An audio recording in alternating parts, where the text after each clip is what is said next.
హైడ్రా పేదల జోలికి వెళ్లదు, కబ్జాదారుల భరతం మాత్రమే పడుతుందని అన్నారు సీఎం రేవంత్. నాళాలు, పార్కులు కబ్జా చేస్తే చూస్తూ ఊరుకోమని వార్నింగ్ ఇచ్చారు.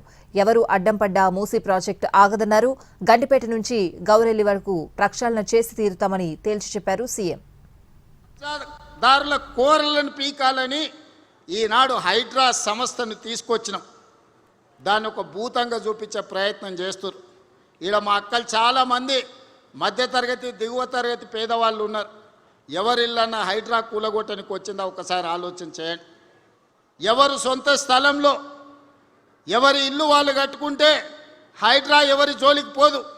ఎవరైతే చెరువులు కబ్జా పెట్టుకుంటారో, ఎవరైతే కుంటలు కబ్జా పెట్టుకుంటారో, ఎవరైతే నాలాలు కబ్జా పెట్టుకుంటారో, ఎవరైతే పార్కులను కబ్జాలు పెట్టుకుంటారో, ఈ కబ్జాలు పెట్టుకున్న వాళ్ళకు మాత్రం ఈపు సున్నం అవుతుందని నేను చెప్తున్నా.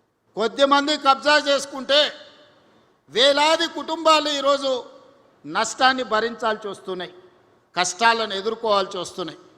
ఈనాడు మన సమస్యకు, మన బస్తీలు నీళ్ళలో మునగడానికి, మన కాలనీలలో నీళ్లు అట్లనే ఉండడానికి కారణం కొంతమంది కబ్జా రాయిలు కబ్జా పెట్టుకోవడమే. ఆ కబ్జాలు పెట్టేటోళ్ళు ఎవరైనా సరే, ఎంత వారైనా సరే ఈ ప్రభుత్వం వదలదు అని చెప్పి ఈనాడు నేను స్పష్టంగా చెప్పదలుచు. ఎవరేమనుకున్నా మూసీ నది ప్రక్షాళన చేసి తీరుతాము. గండిపేట నుంచి గౌరెల్లి వరకు 55 కిలోమీటర్లు. నీ సబర్మతి రివర్ ఫ్రంట్, నీ యమునా రివర్ ఫ్రంట్, నీ గంగా నది రివర్ ఫ్రంట్ కంటే అంతర్జాతీయ స్థాయిలో మూసీ రివర్ ఫ్రంట్ డెవలప్ చేసే బాధ్యత నాది.